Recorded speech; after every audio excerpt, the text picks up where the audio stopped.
പ്രിയമുള്ളവരെ, കലാസ്നേഹികളെ, ഇതൊരു പ്രണയ കഥയാണ്. ഒരു തേപ്പുകാരിയുടെ കഥ. ആ കഥ ഒന്നും കൂടി പറഞ്ഞാടോ. വേറെ തന്നെ കുടുംബം കൂടി തകർന്ന കഥ കേൾക്കുമ്പോഴേ ഭയങ്കര രസം. അതായത് ബിഗ് ബോസിൽ നിന്ന് ജാസ്മിന് കിട്ടിയ ജാസ്മിന്റെ ഉറ്റ സുഹൃത്ത് ഗബ്രി, രണ്ടുപേരും വേർപിരിഞ്ഞിരിക്കുന്നു എന്നുള്ള വാർത്ത സത്യമാണോ ഈ പറയുന്നത്? സത്യം ആയില്ലെങ്കിൽ ഭഗവതിയാണ് സത്യം. അവനൊരു സാധുവാണെന്നേ. പക്ഷെ ഞാൻ അവനെ കുറ്റം പറയുള്ളൂ.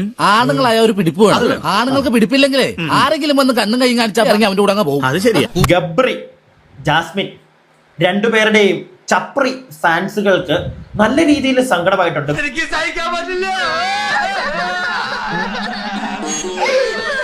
വിഷമിക്കാതിരിക്കും. ഇതിലും വലുത് ഏതാണ്ട് വരായിരുന്നു. ഇങ്ങനെ തീർന്നെന്ന് കരുതിയാ മതി. ജാസ്മിന്റെ ഒരു ജീവിതം തന്നെ ഇല്ലാതെയായി പോയി. കെട്ടാനിരുന്നിരുന്ന പയ്യൻ വേറെ പോക്ക് പോയി. ഇത്രേ അറിഞ്ഞാ മതി ചേട്ടന്റെ ഭാഗ്യം.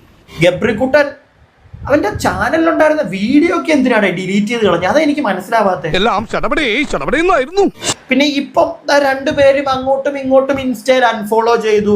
ഇന്നു മുതൽ നിനക്ക് നിന്റെ വഴി, എനിക്ക് എന്റെ വഴി. 1,58,000 ഫോളോവേഴ്സ് ഒക്കെ കണ്ടുള്ള ഒരു അക്കൗണ്ടാണ് അവന്റെ. ആ അക്കൗണ്ട് ഒക്കെ കംപ്ലീറ്റ്ലി അതിനകത്ത് കിടന്നിരുന്ന വീഡിയോ ഒക്കെ എടുത്ത് ഡിലീറ്റ് ചെയ്ത് കളഞ്ഞ്.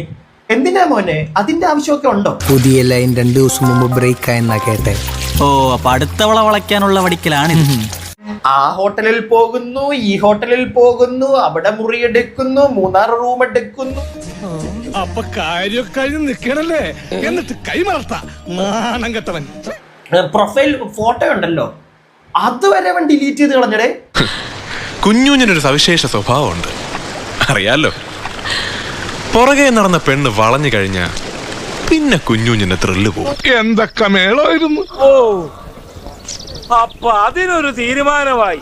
കർത്താവേ, അതെ, ഞാൻ പോകുന്നു. പോയിട്ട് വലിയ കാര്യം ഉണ്ടായിട്ടല്ല, പക്ഷെ നിക്കാൻ നേരമില്ല.